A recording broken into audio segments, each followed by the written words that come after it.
하나님의 말씀 마태복음 21장 1절에서 11절까지 한 절씩 교독하겠습니다. 그들이 예루살렘에 가까이 가서 감람산 벳바게에 이르렀을 때에 예수께서 두 제자를 보내시며 이르시되 너희는 맞은편 마을로 가라.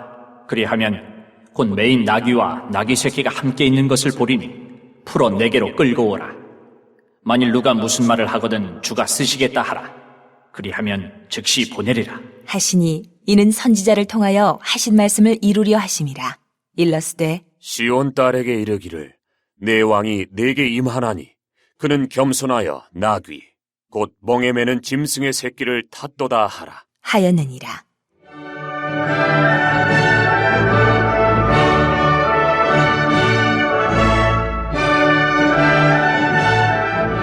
제자들이 가서 예수께서 명하신 대로 하여 나귀와 나귀 새끼를 끌고 와서 자기들의 겉옷을 그 위에 얹음에 예수께서 그 위에 타시니 무리의 대다수는 그들의 겉옷을 길에 펴고 다른 이들은 나뭇가지를 베어 길에 펴고 앞에서 가고 뒤에서 따르는 무리가 소리 높여 이르되 호산나 다윗의 자손이여 찬송하리로다. 주의 이름으로 오시는 이여 가장 높은 곳에서 호산나 하더라.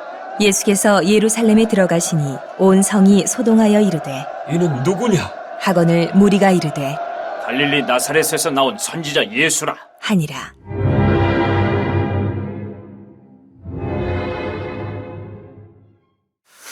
고난주간은 부활절 전 한 주간을 말합니다. 그래서 이 일주일 동안 특별히 교회가 집중해서 해야 할 일이 있어요. 크게 세 가지를 생각할 수가 있습니다. 가장 먼저 우리가 해야 할 일은 첫째로 예수 그리스도의 고난과 죽으심을 깊이 묵상하는 것입니다. 왜 예수님이 고난을 당하셔야 했나? 그리고 왜 십자가에서 죽으셔야 했던가? 그 이유와 그 모든 것들을 우리가 깊이 알아가는 것입니다. 우리 때문이죠. 저와 여러분을 구원하시고 살려내시기 위해서 하나님은 스스로 사람이 되셔서 우리가 당할 고난과 죽음을 대신 받으신 것입니다. 그래서 특별히 이 고난주간 한 주간 동안 우리는 매사에 이 일을 기억해야 하는 것입니다. 이것이 첫 번째 일이죠.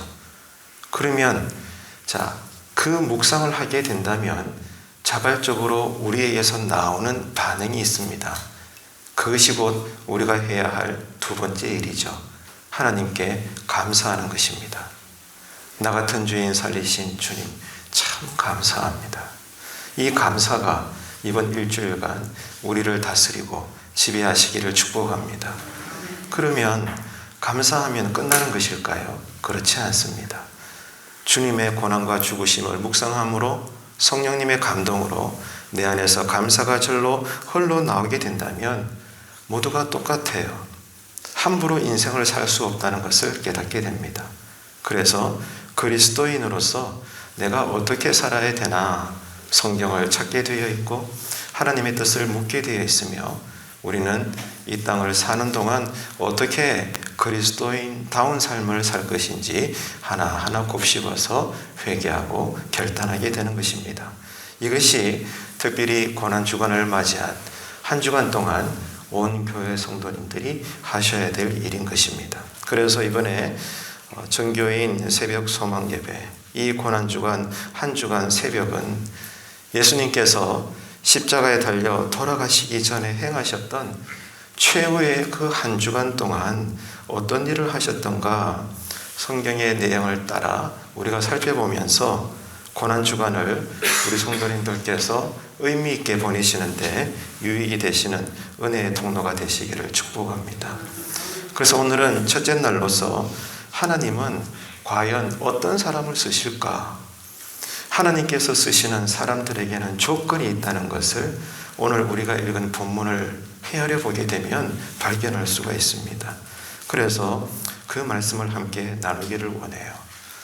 예수님께서는 장차 고난을 당하시게 되고 결국 허망하게 죽으실 것이며 놀랍게도 3일 만에 부활하게 되실 것을 이미 제자들에게 무려 3번이나 예고를 하셨습니다. 그래서 사람들은 이것을 순한 예고다 이렇게 표현을 하기도 하는데, 첫 번째는 베드로가 주는 그리스도시여 살아계신 하나님의 아들이십니다. 성령님의 역사로 놀라운 신앙 고백을 하죠. 베드로의 신앙 고백을 들으신 이후에 예수님께서는 비로소 제자들에게 가장 충격적인 말씀을 첫 번째로 예고하시는 겁니다. 나 이제 고난받을 거야. 그리고 죽을 거야. 그런데 다시 살아날 거야. 첫 예고를 하십니다. 두 번째 예고는 어느 날 예수님께서 제자들이 보는 앞에서 산 위에서 변화가 되십니다. 변화산 사건이라고 이야기하죠. 그래서 변화산 그 위에서 거룩한 모습으로 변화되신 이후에 다시금 제자들에게 두 번째 순환 예고를 하십니다. 마지막 세 번째는 언제일까요? 이제 곧 십자가에 달리시기 전 예루살렘에 올라가시면서 여전히 동일한 말씀으로 더 구체적으로 제자들에게 나는 고난당할 것이며 죽을 것이며 그러나 다시 살아날 것이다. 이런 예고의 말씀을 해주시는 겁니다. 그래서 오늘 본문에서 이제 우리가 무엇을 보고 있는가 하면 예수님이 죽으시려고 고난받으시려고 예루살렘으로 입성하시는 거예요. 그래서 예수님께서 당하신 이 고난주간 첫 번째 날에 예루살렘 입성하시는 이야기가 등장하는 것입니다. 오늘 우리가 읽은 본문이죠. 자, 그런데 이날 예수님께서는 어떻게 행하셨는가 하면 어린 나귀를 타시고 예루살렘 성으로 들어가십니다. 예수님께서 나귀 새끼를 타는 장면을 통해서 우리는 알 수 있어요. 하나님이 어떤 사람들을 쓰시는가. 이 조건들을 우리가 발견할 수가 있습니다. 그래서 저는 오늘 새벽 말씀을 통해서 우리 교회 모든 성도님들 모두가 이 어려운 마지막 시대에 그럼에도 불구하고 하나님께 크게 쓰임 받으시는 여러분이 되시고 믿음의 가정이 되시기를 간절히 바랍니다. 그래서 오늘 이 고난주간에 첫 번째 말씀의 교훈이 우리에게 큰 도움이 될 거예요. 교재에도 나와 있지만 대략 5가지를 새벽이기 때문에 깊게는 못 들어가겠지만 짧게라도 함께 생각을 하십시다. 하나님은 어떤 사람을 과연 쓰실까? 나는 쓰임받고 싶지만 결정은 하나님이 하시는 거거든요. 하나님은 과연 누구를 쓰실까요? 궁금하지 않습니까? 자, 오늘 본문 말씀을 따라보면 이렇습니다. 첫째로 여러분 적으세요. 하나님은 순수한 사람을 쓰십니다. 어떤 사람이라고요? 순수한 사람을 쓰시는 거예요. 우리는 그리스도인으로서 모두가 같은 마음을 갖고 있어요. 직업은 다르고 삶의 형편은 다 달라도 우리가 성도라면 똑같은 마음을 품고 있습니다. 뭘까요? 하나님의 영광을 위해서. 하나님의 영광을 위해서 살기를 원합니다. 그러면 무엇이 하나님의 영광을 위한 걸까요? 저처럼 모두가 목사 되면 됩니까? 땅끝까지 저 아프리카에 선교사 떠나면 그것이 하나님의 영광일까요? 그렇지 않습니다. 여러분에게 주어진 직업이 있습니다. 가정이 있습니다. 그 자리가 있습니다. 그렇죠? 하나님의 영광을 위한다는 것은 맡은 분야에서 최선을 다하는 거예요.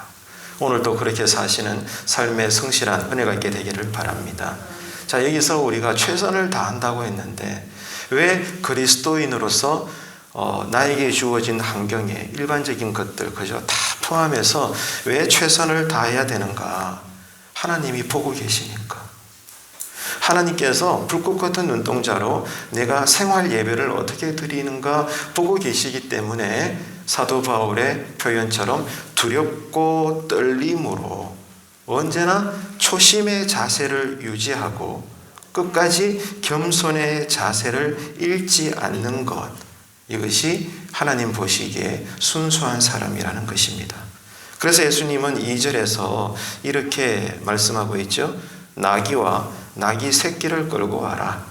이렇게 말씀을 하십니다. 그래서 제자들은 7절에서 예수님의 말씀대로 순종합니다. 어미 나귀와 새끼 나귀를 함께 데리고 나오죠.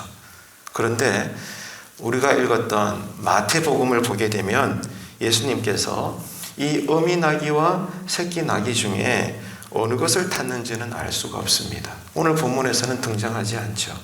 그런데 같은 내용을 다루고 있는 다른 복음서를 보게 되면 마가복음 11장과 누가복음 19장을 보게 되면 예수님께서는 어미 나귀를 타시지 않고 새끼 나귀를 타셨다는 그 언급을 우리가 발견할 수가 있습니다. 여러분, 감이 오세요? 바로 이겁니다. 하나님의 손길이 어디를 향하고 계시는지, 하나님이 누구를 붙잡아서 쓰시려고 하는지 우리는 여기에서부터 알 수가 있는 거예요. 생각해 봅시다. 여러분, 어미 나귀는 사람을 태우거나 짐을 실는 것에 있어서 이미 오랜 세월 경험을 했던 짐승입니다. 어미니까요. 교회로 말하면 프로입니다. 신앙과 교회 일에 경험이 많습니다. 그러나 새끼 나귀는 그렇지가 않아요. 완전한 아마추어입니다. 사람을 태워본 적이 없습니다. 너무 어리다 보니까 모든 것이 낯설고 두려울 수밖에 없어요. 그래서 이 새끼 나귀가 할 수 있는 것은 하나밖에 없습니다. 어미 나귀 옆에 바싹 붙어 있는 거예요. 어미가 어디를 가든지 간에 졸졸졸졸 따라다닙니다. 왜? 두려우니까. 아는 게 없으니까. 이게 새끼 나귀가 밤낮으로 하는 일이죠. 교회로 말하자면 이런 거겠죠. 뭘 하고 싶어도 가진 게 별로 없는 사람. 돈도 없고 영향력도 별로 없고 그저 자기가 갖고 있는 것은 하나밖에 없습니다. 하나님을 뜨겁게 사랑하고 싶은 마음. 그 마음밖에 없는 사람인 거예요. 사람의 지혜로 볼 때는 분명히 우리는 누구를 교회 일꾼으로 세워야 될까요? 어미 나귀입니다. 경험이 많으니까. 그러나 예수님은 누구를 선택했어요? 새끼 나귀를 탔습니다. 우리의 생각과 달리 주님이 쓰시고자 하시는 사람의 조건은 이렇게 달라요. 왜냐하면 주님을 태우고 가는 길은 경험 많은 프로에게 주어진 길이 아니기 때문입니다. 주님은 언제나 성경에도 나와 있지만 약한 자를 통해서 강한 자를 부끄럽게 하십니다. 이게 주님의 습관입니다. 주님의 원리입니다. 강한 자가 교회 일을 잘하면 어떻게 될까요? 똑같습니다. 저 사람이 잘하니까, 내가 잘났으니까 이 정도 일은 이렇게 쳐내는 거야. 여러분 그런 생각 들지 않겠습니까?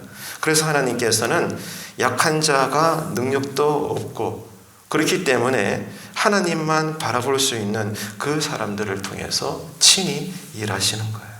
이게 하나님께서 쓰시는 사람의 첫 번째 조건입니다. 그래야만이 하나님의 영광이 크게 드러나기 때문이죠. 우리는 매일 최선을 다하기 위해서 주님의 영광을 위해서 일해야 하지만 그러나 절대로 잊지 말아야 될 마음이 있습니다. 초심입니다. 그 초심이 어떤 마음일까요? 하나님만 바라보는 마음이에요. 하나님의 은혜로 어떤 일에 성공을 했어도 자화자찬하지 마시고 누구를 바라봐야 돼요? 더 내 자신을 돌아보면서 나를 스스로 절제해가면서 하나님을 바라볼 수 있는 마음. 반대로 노력했지만 일이 잘 되지 않았을 때에도 누구를 바라봐야 돼요? 하나님만 바라봐야 돼요. 실망하기보다, 염려하고 좌절하고 분통하기보다, 울기보다도 그럼에도 불구하고 선하신 하나님을 고백할 수 있는 사람. 그 사람이 하나님 보시기에 순수한 사람입니다. 주님은요, 경험으로 일하지 않고 믿음으로 하나님만 바라보는 사람이 있다면 하나님은 그 사람이 어린 나귀 새끼일지라도 그래, 나는 너를 쓸 거야. 나와 함께 일하자. 이렇게 오늘 또 말씀을 하시는 겁니다. 하나님 앞에 이 이번 고난주간 동안에 순수한 사람이 되시기를 축복합니다. 네, 두 번째로 하나님은 어떤 사람을 쓰시느냐 적으세요. 하나님이 선택한 사람을 쓰십니다. 하나님께서 선택하시는 거예요. 내가 하나님의 일꾼 되려고 스스로 여러분 어떤 자리에 오르는 것이 아니라 어떤 사람이든지 간에 하나님 알아서 하나님께서 선택하시는 거예요. 이거를 콜링이라고 부르기도 하죠. 하나님이 선택한 사람을 쓰십니다.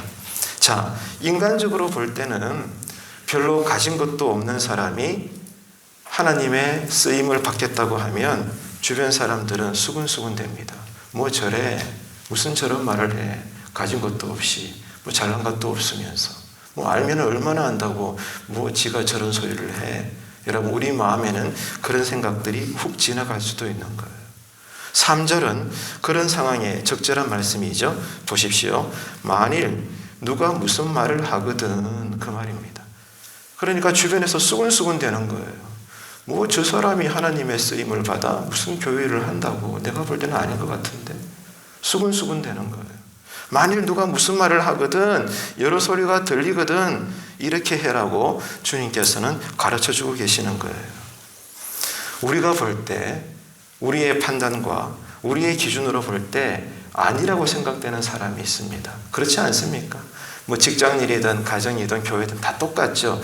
우리 각자가 볼 때, 우리가 가진 소견의 기준으로 볼 때, 그래, 저 정도면 합당하지. 아, 그런데 저건 아닌 것 같은데? 각각의 사람들을 볼 때마다 자기가 가지고 있는 기준이 있어요. 그렇죠.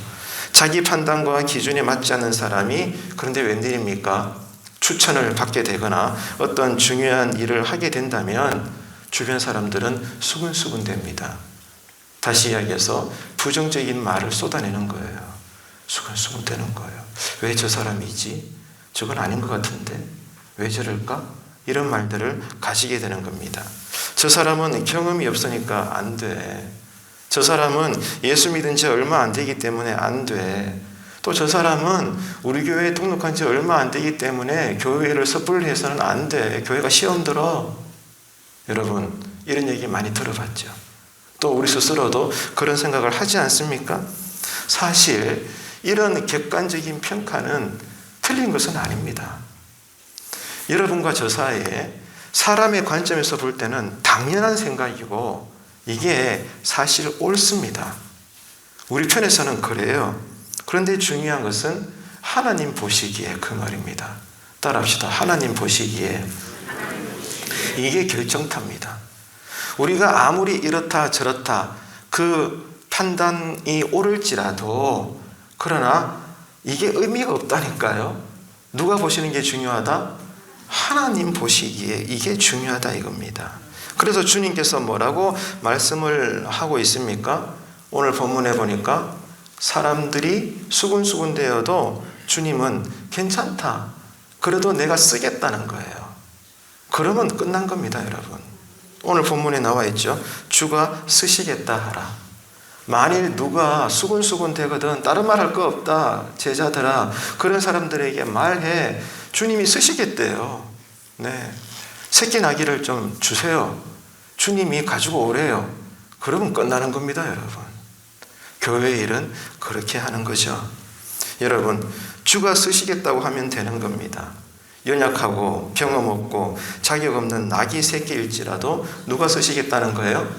주님이 쓰시겠다고 하니까 쓰임 받는 거예요. 할렐루야. 이게 은혜입니다. 이게 기독교의 능력이죠. 아무리 부족한 모습이라도 주님께서 쓰시겠다 한마디 하시면 누구나 건드릴 수가 없는 거예요. 가장 중요한 것은 주님이 쓰실 것인가 아닌가, 여기에 달려있는 거죠. 여러분, 자, 이것을 뒤집어서 그러면 우리 편에서 어떻게 이해해야 될까요? 평범한 생활 속에 꾸준히 말씀을 묵상하고 주님만 바라보면서 기도하는 삶을 사시기를 축복합니다. 때가 되면 주님께서 여러분을 쓰실 줄로 믿습니다. 이것이 신자가 살아가야 될 신앙의 원리입니다. 자, 세 번째, 하나님은 어떤 사람을 쓰시는가 적읍시다. 겸손한 사람을 쓰십니다. 겸손한 사람. 자, 오늘 본문 5절을 보십시오. 이렇게 되어 있죠. 그는 겸손하여 짐승의 새끼를 탔도다. 겸손하다는 것과 짐승의 새끼가 연결되어 있습니다. 여러분, 왜 주님께서 겸손한 사람을 찾으시고 쓰는 걸까요? 궁금하죠? 이유가 뭘까요? 놀랍게도 만왕의 왕이신 주님이 겸손하시기 때문입니다. 왜 은혜 받은 자가 따뜻할까요?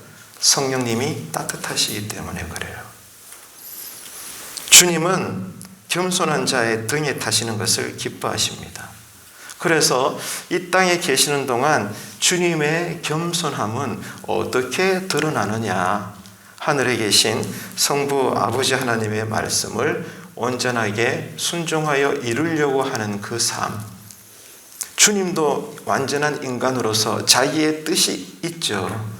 특별히 그 결정이 뭐예요? 절정이 예루살렘 입성하셔서 고난 받으시면서 이제 마지막 최후의 기도였던 겟세마네 동산에서 기도하실 때 주님은 그때 노골적으로 드러내세요. 할 수 있다면 이 잔을 물립시다. 아버지요, 다른 방법으로 인류를 구원합시다. 나 싫어요. 이 잔을 내게서 돌리십시오. 하지만 마지막 주님의 고백은 뭐였어요? 내 뜻대로 마시고 아버지의 뜻대로 하소서. 이게 주님 보시기에 겸손이다 이겁니다.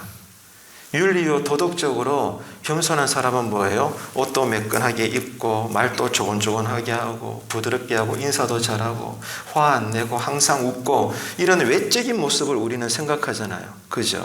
근데 하나님이 보실 때 겸손은 그런 게 아닙니다. 누가 겸손한 사람이에요? 기도하는 사람, 하나님 없으면 안 되는 사람, 은혜 없이는 살 수 없다고 몸부림치는 자, 그러므로 말씀대로 죽든지 살든지 순종하려고 자신을 드리는 사람. 그 사람이 하나님 보시기에 겸손합니다. 그래서 하나님은 그런 사람들을 쓰시는 거죠. 자, 그래서 본문 4절에 이렇게 되어 있죠. 이는 선지자로 하신 말씀을 어떻게 해요? 이루려 하심이라.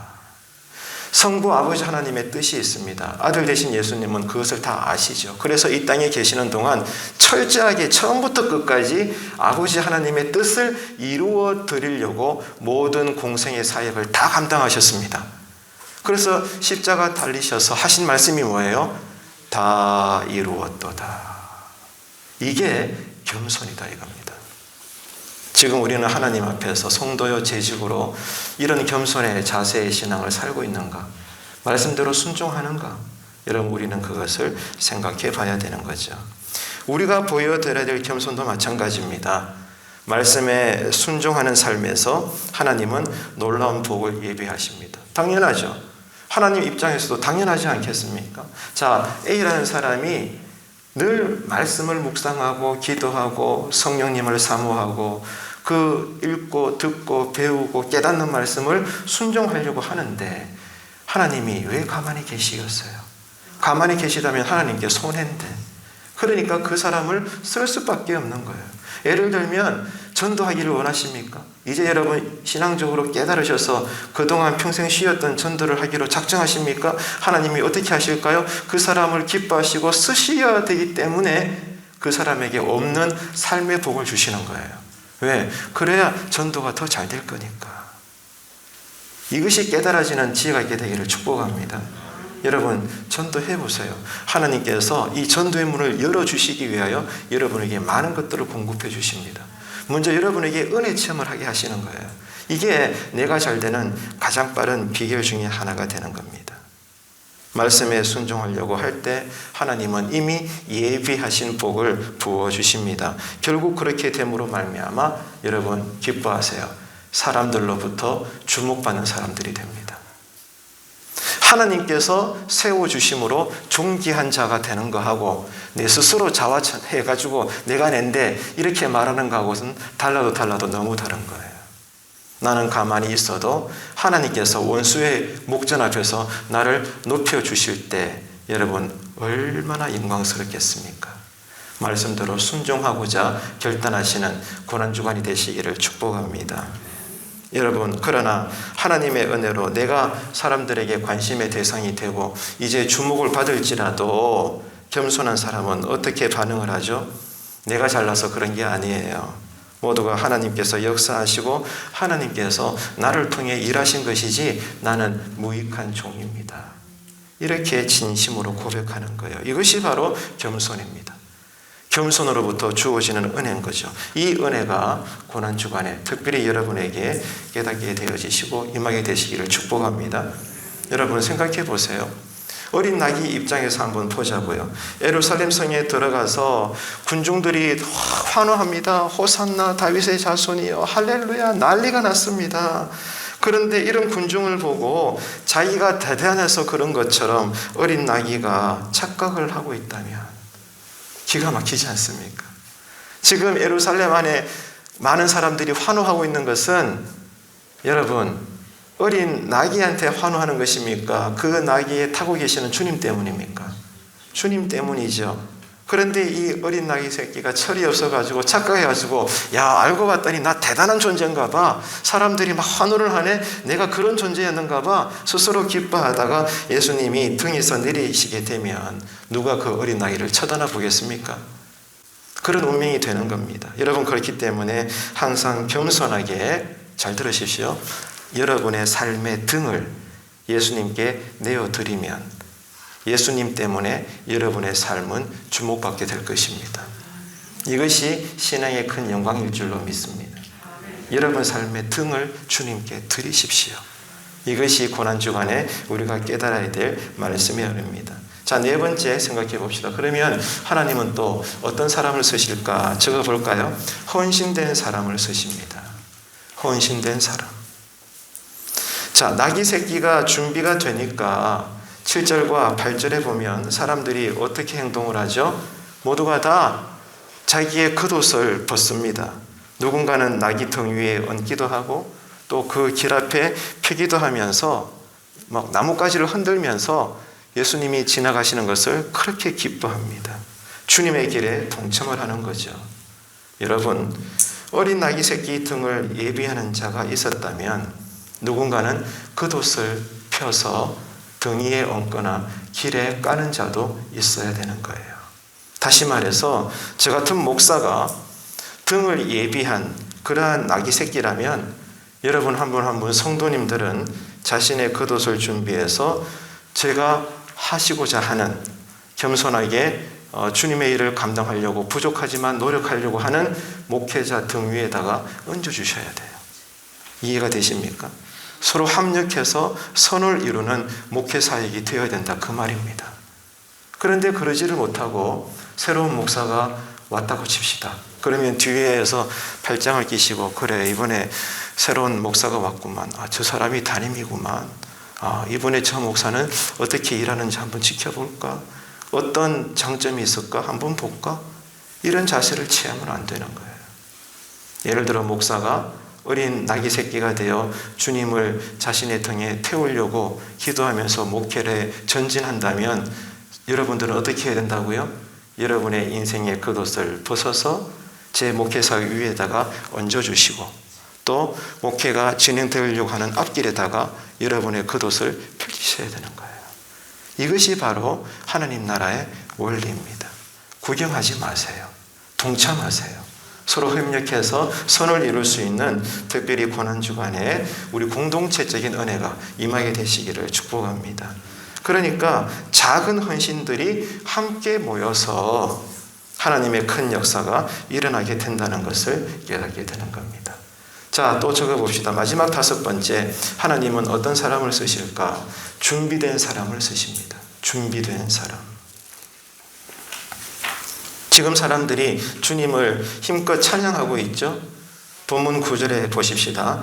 호산나 다윗의 자손이여 찬송하리로다. 자, 무엇을 찬양했죠?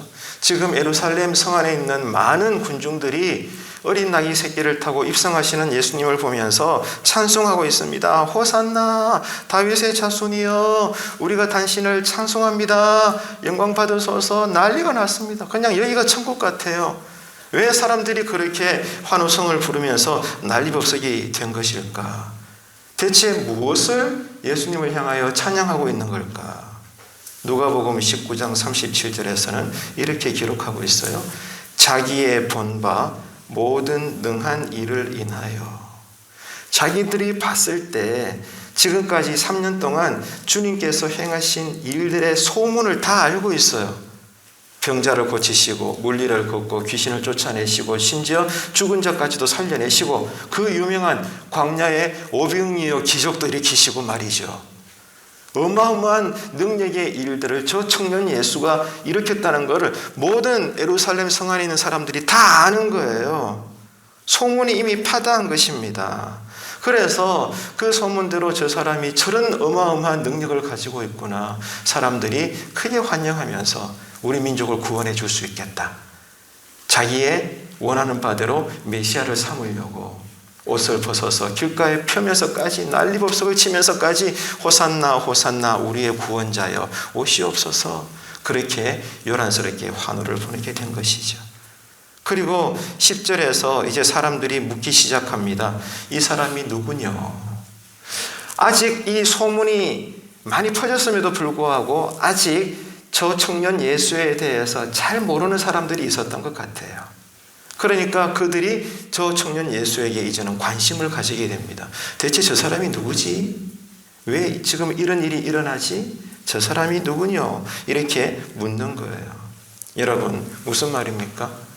우리가 헌신된 모습으로 살아가게 될 때 잘 들으십시오. 하나님은 우리를 통해서 소문나게 하십니다. 주변 이웃 불신자들에게 우리의 이 경건한 신앙의 삶들이 드러나게 하셔요. 그러면서 때가 되면 주변의 불신자들이 바로 하나님에게 관심을 가지는 것이 아니라 하나님을 향하여 순수한 사람, 겸손한 사람, 헌신으로 살아가는 그 사람들의 생활 태도를 보면서 의아해하고 궁금해하고 알기를 원하는 거예요.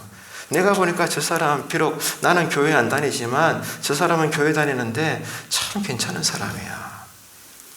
정말 참 저 사람 좋은 사람이야. 나 인정해. 그런데 저 사람이 믿는 하나님은 대체 누굴까? 저 사람은 교회에서 어떤 생활을 할까? 교회에 대해서 관심을 가지게 되는 거예요. 이게 인격적인 전도거든요. 자, 그러한 가운데 사람들은 우리가 믿고 사랑하는 예수님이 누구신지 알고 싶은 마음이 성령님의 이미 시작된 역사에 따라 그 불신자들 마음속에 일어나게 되는 겁니다. 그가 누구뇨? 생각하게 되는 거예요. 자, 이럴 때 우리는 예수님에 대해서 누가 묻는 자가 있다면 자신 있게 복음의 진리를 대답해 줄 수 있는 평상시에 준비된 사람이 되어야 합니다. 할렐루야. 네. 이거 정말 중요한 말씀이에요. 놀랍게도 주변에 누군가가 여러분에게 물어요. 당신이 믿는 하나님이 누구요? 정말 천국이 있어? 지옥이 있는 거야? 나도 당신처럼 교회 나가야 되는 거야? 안 나가면 어떻게 되는데? 정말 우리는 죽으면 어떻게 될까? 내가 당신을 보니까 이런 궁금증이 생겨. 이야기 좀 해줘 봐봐. 자, 누가 묻는다면 여러분 어떻게 답변하실래요? 준비되어 계십니까? 복음을 선포할 준비가 되어 계시냐고요? 그냥 여러분 종교적으로 강단에서 자꾸 잔소리하니까 전도하십시오, 전도하십시오. 다 알아들어요, 무슨 말인지. 근데 전도를 하기는 하려고 하는데 무슨 말로 전도를 해야 될지 여러분 준비가 되셨냐고요? 이게 중요한 것입니다. 여러분 쓰임받기 원하십니까? 다 그럴 줄로 압니다. 하나님은 누구를 쓰십니까? 준비된 사람을 쓰시는 거예요. 그가 누구냐? 라고 물었을 때 거기에 대해서 거침없이 하나님 나라에 대하여 2시간이고 3시간이고 설명해 줄 수 있는 제자들. 하나님은 그들을 쓰시는 것입니다. 여러분 그렇기 때문에 이론적으로 준비하라는 말이 아니죠. 예수님을 체험한 살아있는 삶의 간증이 있는 사람, 이 은혜 체험이 날마다 흐르는 사람, 여러분 그러므로 주님과 동행함을 사람들에게 드러낼 수 있는 사람, 그 사람이 주님께서 쓰시는 준비된 사람입니다. 말씀과 기도가 아니면 이럴 수가 없죠. 여러분 이 고난주간에 특별히 영의 성박자 예배와 말씀과 기도로 준비된 사람 되시기를 축복합니다. 그러면 하나님께서 쓰실 줄로 믿습니다.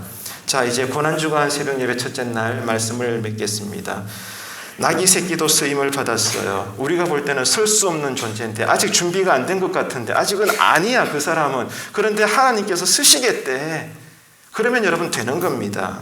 나귀 새끼도 쓰임을 받았습니다. 어린 나귀가 키가 크신 주님을 태우면서 때로는 이렇게 비틀거리고 저렇게 비틀거리고 힘들었을 겁니다. 왜? 약하니까. 아는 게 별로 없으니까. 그래도 중요한 것은 뭐예요? 쓰임 받았다는 거예요. 따라합시다. 그래도 쓰임 받았다. 할렐루야. 여러분 부럽지 않나요? 이 어린 나귀 새끼가 부럽지 않나요? 그러셔야 돼요. 우리의 믿음이 살아있다면 아이고 부럽다 야야. 그래야 되는 거예요. 우리가 연약해도 말씀과 기도 그러므로 은혜 받는 것에 집중하면 하나님께서 얼마든지 제한 없이 여러분을 쓰실 줄로 믿습니다. 내가 부족해도 하나님이 쓰시겠다 하면 쓰임받을 수가 있는 거예요. 이번 고난주간에 우리 가정과 구역과 교회가 이렇게 쓰임받는 좋은 신앙 공동체가 되시기를 주님의 이름으로 축원합니다. 기도하시겠습니다. 하나님 아버지, 은혜를 감사합니다. 고난주간을 통해서 나를 위해 세워진 십자가를 묵상하면서 한 주간 새벽 소망 예배를 통해 다시금 깊은 은혜를 받을 수 있는 기회를 주신 것에 감사합니다. 하나님 아버지, 오늘 주신 첫날의 말씀을 붙잡고 하나님께 쓰임받는 존귀한 신앙과 삶이 되게 하여 주옵소서. 우리의 심령과 삶이 순결하게 하시고 겸손하게 하시고 내게 명령하시는 말씀이 깨달아져서 언제나 말씀대로 순종해서 우리 온 성도들의 작은 헌신들이 모여서 하나님의 큰 기적의 역사를 맛보며 살아가는 우리 교회 공동체 되게 하여 주옵소서. 그래서 언제나 주변 이웃들에게 살아계신 아버지 하나님의 영광을 드러내게 하시고 예수를 강하게 증거할 수 있는 삶이 되어서 하나님께서 우리를 들어 사용하시는데 준비되어진 거룩한 인생 되게 하여 주옵소서. 이번 고난주간 새벽 소망 예배가 우리 모든 성도님들이 간절한 마음으로 참여해서 모두가 크신 은혜를 받아 누리는 즐거운 자리가 되게 하여 주시옵소서. 지금은 우리 구주 예수 그리스도의 은혜와 하나님 아버지의 크신 사랑하심과 성령님의 역사 충만 교통하심이 나를 위해 골고다 언덕에 세워진 예수 십자가를 다시 바라보면서 우리의 인생이 하나님께 쓰임받기를 사모해 이번 사순절 고난주간 새벽 소망 예배에 전심을 다해 간절히 참여하며 반드시 크신 은혜를 받고자 결단하고 다짐하는 우리 모든 새벽 예배자들과 가정들과 일터와 우리 교회 위에 이제로부터 영원토록 함께 하시기를 간절히 축원하옵나이다. 아멘.